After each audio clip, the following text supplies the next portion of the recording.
What's up, guys? I am here with Joe, who got top 8 at the regionals today. So you played Cell. I did play Cell indeed. Everyone's favourite deck. Everyone's favourite deck. Everyone absolutely loves Android 17 Cell combos.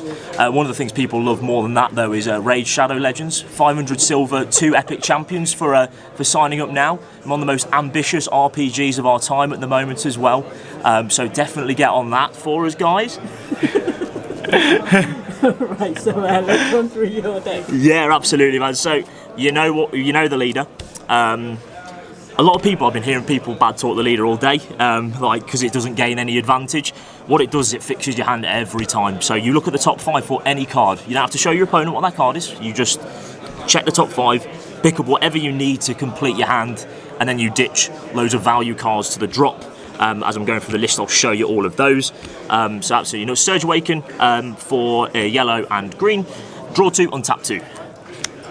Backside as well, so you can either crush all their entire field for the turn, which happens so many times. It basically allows you to just time lock out your opponent during those games, which is incredible. And also destroying a card, making them discard a card as well. So a lot of people side Black Mass saying against me. The amount of times they got caught out by that Surge Awaken, and then just going, right, pop that, and then I could just go into the Cell chain from there. So yeah, great leader. Lots of people slept out. I think I was the only one top 16, I want to say. Yeah, there were a few, but they didn't quite make it. Nope, that's because they didn't have the spice.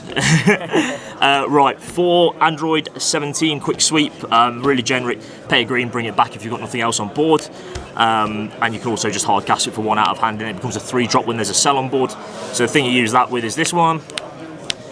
Play 4 of that one as well. So you pay a green while you've only got 17 out. Make them discard a card, and then when this goes, you get an Android 18 out of the drop as well. So when this gets successed away, drop for a skill, whatever. So that's really good as well. Best card in the deck for the Devourer of Masses. This card just creates so many difficult game states for your opponent, especially when a lot of people today didn't really know what to do about the deck. So I'd literally just go into this, swing with it. It's gonna, when it comes in, it's gonna successor. It's gonna pop a card, make them discard a card, and then if it leaves the battle area by a skill or gets KO'd, anything like that, the card's gonna draw you 3 cards. So your opponent has to make the decision of whether they're gonna let you keep a 6-drop for successor on the board, whether they're gonna give you advantage, considering your leader doesn't really gain that much advantage. People are really reluctant to do it. There's no real right or wrong way to do it, based on the matchups. Is just that if they kill this, then I'll just go back into the chain, or if they leave it there, I go into the 9 drops from there, and so it's a really difficult card to play against. The 18 bundle, we played 2 and 2. I could only get 2 of this card beforehand. Whether I'd actually play any more of it, I don't really know, to be honest with you. It worked well today because you can basically just tap a green to bring it back, and also the fact that it drops to a 0-10k when you've only got 5 cards in hand kind of helps, especially with like the Arrival Broly's. This card was really clutch as well, just because you lose to aggro. Like, I played 2 Gohans today and I lost to both of them. One was top 8, one was in the rounds. But in theory, you get this on the board and make them have to go over this first of all, especially stuff like the Boo matchup, which luckily I didn't play today. This helps, and even against like the Surge matchups, just sitting this in rest mode saying, you've got to do something about this before you're going to do anything about me. So, amazing cards.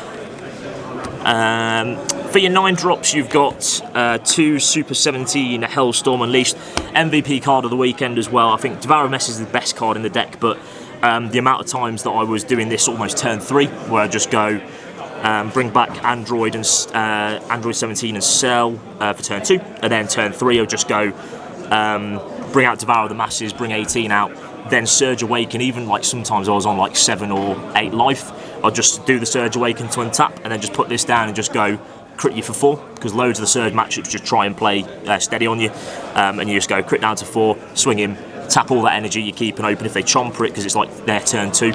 It doesn't really matter because it's done its job, it's critted them the life, and then it forces them to do really awkward plays to get rid of it afterwards. So potentially bump that up to 3, to be honest with you. It was that good. 3, Cell Unthinkable Perfection. RIP, your boy needs another SPR. Hook me up. But anyway, you pay 4 to successor it in on a 9, and all that does is looks at your opponent's hand, pick any 3 cards out of there which are battle cards, put them in the drop, and then negate the leader's non-keyword skills for the turn. Against every Surge matchup I played, it was ridiculous. Just being able to go, actually you can't discard cards out my hand with Piccolo. You can't negate my skills for the turn, so they can't stop this coming in for a triple strike against Surge Coup. So it's really strong in loads of those matchups there. So we play 3 of that. Play 1 of this card because it'd be silly if I didn't, to be honest with you. 3 SS Broly All Out Assault. This card was amazing all day as well, so because I was playing the 2 androids, the Android 18s that became a 0-10k, it comes in for free, rest and energy. A lot of the time it ends up putting a lot of pressure as well. So even if I decided to go aggro on a couple of times, I could do that, but most of the time you're just playing the patience game really as well, with that card there as well.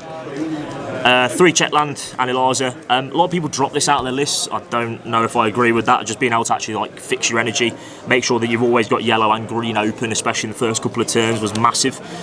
So we played 3 of those.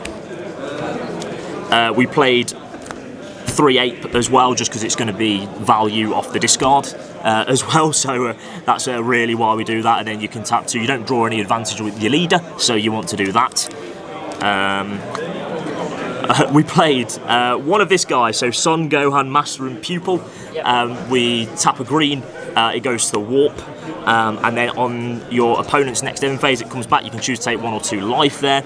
I was originally going to play 2 or 3 of this. My post didn't come in time though, so we went with this Super Saiyan God Son Goku Energy of the Gods, right? If they've got 2 battle cards, it becomes a 1-drop, and then you spark in 3, draw a card.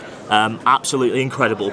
The amount of times this actually came into play, these 2, just because it's an extra 3-drop successor that you only have to pay 1 energy for. So if your opponent's got you on the back foot, you can just go, right, okay, I'm going to drop this 3-drop in. If they're trying to like prevent the cell chain from happening, you can do it. Honestly, MVP is going to go up to like 50 quid after this deck profile. You heard it here first. Get yours now. We play 3 Chomp the Trickster. I actually dropped Vegeta the Cruel before this event. I just didn't think it did enough in the other matchups. I was originally playing 3 and 3, but I just couldn't find the room. I ended up just dropping the Vegeta the Cruels altogether. There's a better card on the side deck than that anyway. It just comes into play, rest something. It worked against everything it needs to work against today, really, so that was fine. We play 2 Android 15 Vicious Vendetta as well as another form of self-awakening. People put you to 2, put you to like 5 or 6 a lot of the time. Everyone says that's kind of the way you play against Cell, is you leave it on 5. But if I combo this into play, not only have I got taking a life, but also, or taking 2 life I need to, I restand the green energy, so I've got the defense still. And then after that, it goes from there as well, so I can successor with it on 3. We play 1 Swift Retaliation Cooler, another MVP card today, just because it's a 3-drop as well, so being able to go, and that's why we do the check lands as well, because it means we get green and yellow, so we can always make sure we've got 3 yellow up. I only had a Cell Xeno in hand against Zamasu, I think it was. I was playing Zamasu round 2. I had 9 cost on board and just Cell Xeno in hand. Went to swing with the leader, tried to do a negate, and it was like, okay, well, we're going to play this for 3, draw 2 cards. Then I've got 12 cost on the board and just swipe them all up and go to Xeno. Otherwise, though, this was here for kind of like Invoker matchups, and a lot of your Surge decks obviously play, especially Surge Piccolo, is going to play Frost Deadly Poison, so you can play the stall game with them, get to 7 energy, and then go tap 4 for the Cell Perfection, Unthinkable Perfection, and then if they try like Frost Deadly Poison it back, you just go drop this in, draw 2 cards, swing for the triple strike, and then go into Cell Xeno from there as well, because it's a 3 cost. So there's another one of these in the side deck as well, but that was really good. We play for your super combos, it's 2 Zamasu, what's it called, Sacred Disbelief. You lose to Gohan. You lose to Gohan all the time. You have to have it. It's just ridiculous how aggro that matchup is. If your locals is full of Gohan, just don't play the deck. Just don't do it to yourself. But this helped so many times. I had a feature match round 4. Big shout outs to Peter, by the way, who was playing me in that feature match. He was playing Soul Striker Goku Set 1 starter deck. And he went to swing with a full power freezer, the 5-drop red blue, and I just comboed this. I was like, take the triple strike, I'll combo that in, and then rest the leader, and that leader's got to swing to draw and untap 2 as well. so that came in. But man, results were training me on 8 life.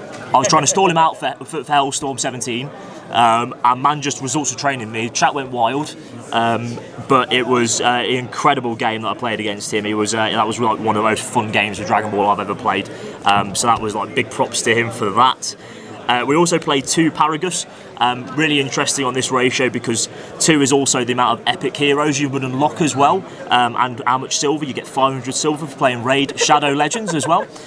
It's just one of the most outreaching RPGs of all time as well. Guys, what are you laughing at? I don't get it.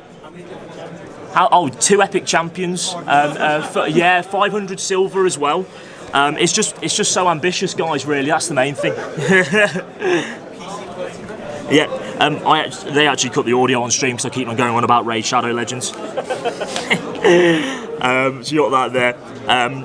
2 negates, 2 more negates. Again, we want to try and protect ourselves against Gohan. Again, I only had 1 of this card, the Bardock Surge of Inspiration. I'll probably play 2 of this, to be fair, because it came in clutch a couple of times, because you can just negate and then pop this under your cell to surge away. You can especially on their turn as well if you need more protection. Yep. But I just needed more negates, and I needed more 5-cost 5,000 0k combo yellows to be able to sort out the arrival for Broly as well.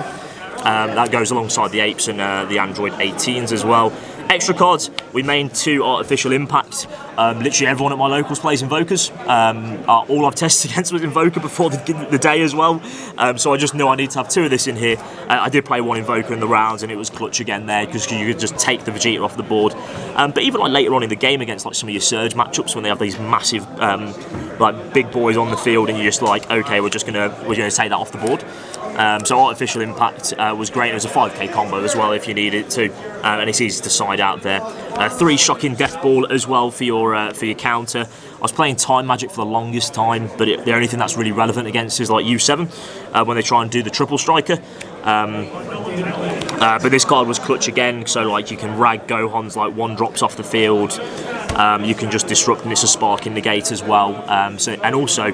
The biggest thing about this card is Dark Power Black Mass saying so many people side it in against me, but being able to, but nobody kind of suspected the Shocking Death Ball to just coming in for it. So they swing with their leader after playing the Dark Power Black Mass saying I'll just go like shock him, take it off the board, and then on my turn I'm going to do the Cell Chain anyway. So there you are. That is your main deck there. One of the main things there is also that you subscribe to Raid Shadow Legends as well for 2 epic champions and 500 silver as well. It's just one of the most ambitious RPGs of our time as well. So now then, side deck. There is some spice. I honestly just chucked it together, but a lot of the cards actually ended up working. It was a lot more of like, this is theory. This is rather than actually anything big there. So we played SS Vegeta Exploding with Energy. Another out to Dark Power Black Marseille. I think by like around 4 or 5 there was I had the card and it was like 2 Dark Power Black Marseilles on the board. So someone had actually decided to try and like Surge Awaken early to get multiples of them on the board. What it says is for 1 green when it comes into play, it destroys up to it destroys all 1-drops on the board on their side of the board. So you can just sit there and clear out all the Dark Power Black Marseilles if they've decided to play them. And it also kind of segued into the Jiren matchup a little bit as well. So I used it to clear about like, as long as you can use your successor to clear the country off the board so they don't have barrier, you can just drop this and clear all the rest of the 1-drops up. So that actually worked out quite well. I was actually going to play the tournament pack Vegeta Energy of the Gods, similar to the Goku in the main deck, just because it was a 3-cost as well, but again didn't come in time. But this was fine. This was fine. This worked. We play a second Swift Retaliation Cooler. This comes in against your Surge matchups. Again, you want to be able to just trap off all the hidden potentials. Even sometimes like the focus breakthroughs come in and start ruining your day when you're trying to go through Android loop. So. But yeah, Frost Deadly Poison was the big one because it just shuts down everything bar Cell Zeno. So you wanted an out to that, and also came in against Invoker as well because you can shut off Condemnation. You can bait them into playing a Condemnation, and then you just play this, negate the Condemnation. Your 9-drop comes into play, and you look at the hand and start taking away any answers. Son Goku in close quarters. 3 of, again, I feared the Invoker matchup. I thought it was going to be quite big this weekend. There was a lot of people playing it, not many, I don't think any topped in the end. There might have been 1 or something like that. Might have been 1, I'm not sure. Potentially 1, but I didn't really see it. I played the 1 matchup, it did its job in that matchup, so it was fine. We played 2 Revolting Regenerator, the tournament pack cell. I sided this against a lot of your Surge matchups as well, because especially Surge Coup, just because they'll do a lot of the plays with Beerus No Holds Barred, where you're like swinging with your 9-drop or your Super 17 or your cell, and they'll like spend cards trying to combo in the Beerus, so they'll waste cards out of the hand to do so. It dies, and then you just go, okay, well, I'll play this over the top, and then kill the Beerus as well. And then next turn, all I'm doing is successor in that 9-drop away into another cell or another Super 17. So that card worked there. The Gohan Hate comes in here. It didn't necessarily work out very well, but we've got those here. What's this called? For the greater good. It's fine. Again, it kind of works against your Jiren matchup as well, just because you can take off the 1-drops with it. But no, ideally, you want to put this in the drop and then use it a bit later on when you've got all your energy untapped as well to try and just block a bunch of attacks. Shocking Death Ball again. It's the 1-2-drop weenie clear up. Nimbus was a bit more of a boo, but also can be sided against Gohan just because the amount of bodies they put on board and you can stop them. Take the rest of the side deck cards off. They're just not really important at this point because you're about to see the main guy, the man himself, the myth, the legend, which is Martial Expert Tien Shinhan. This card was absolutely phenomenal. I wish I'd mained it, purely because it's, for those who don't know what it actually does, this was like a Crossworld staple or like a Set 2 Union Force staple in cell decks because you could use it to self-awaken the actual like original cell leader. You pay 2 to combo it in. On a 10k combo, so you can block something, bring it in. It comes in active, and then what he does is you rag a life, add a life to hand, and you can KO any battle card. It doesn't get through barrier, but it's not really important because the amount of things this cleared up, especially as I say in those big Surge matchups, they try and stall you down on 8 life, and they try and trap you on 5, they try and trap you on 6, and the amount of times this was just getting comboed into play, rag a life, take a life, drop myself down to 4. Kill the big threat which is on the board, then Surge Awaken, then use the Surge ability, discard cards, and then of course the icing on the cake is the fact that it's a 3-drop as well, so then you can successor away with it as well, and it was absolutely huge all weekend. Pick up your gold stamped Crossworlds one now, trust me, 30 quid a card they're going to be. Commons will easily go up to a tenner as well, I reckon, so just make sure you get them while they're hot. It's the top tech there for you. That is everything for the deck there. Any questions? Right, yeah, any changes? Any change? I think as I was going through there, I'll probably, if I got more of the Bardox, if I got more of the... What was I saying? The Android 18s, yeah. Have more of those, I'd probably jiggle around with the build really. And obviously if I got a lot of the actual stuff in time, I'd probably have made a couple of changes there. But it ended up to work out really well actually. So I'm really pleased with the deck. I think it's a deck that everyone is sleeping on. There were so many people I played today where they were just literally looking at the cards and going, what does this do? Because it's one of those things, if you know the matchup, you're going to be all right, but they didn't know the matchup, so they were absolutely not all right. They were just having, like, the amount of SCRs I was just taking out of people's hands with the 9-drop cell. They were not having a fun time, but yeah. Yeah, any shout-outs? Any shout-outs? Massive shout-out to the guy just to my right over here, Mr. Adam Porter. Absolutely incredible. Came down, he's drove me up here today. And then also shout-out to the rest of Team Raid Shadow Legends as well, who was Rob, Axel, Oton. Big shout out to the Soy Boys back at Tabletop Tyrant as well in Leicester for all the all the playtesters as well. Big shout out to Royce Beatty as well over there. He's been plugging Raid Shadow Legends all day. He thinks it's a really immersive RPG and he's been really enjoying it recently since he downloaded it. And also a big shout out to Martial Expert Tien Shinhan as well for being the best card in the deck as well. Well, wait, congratulations. Thank you very much, mate.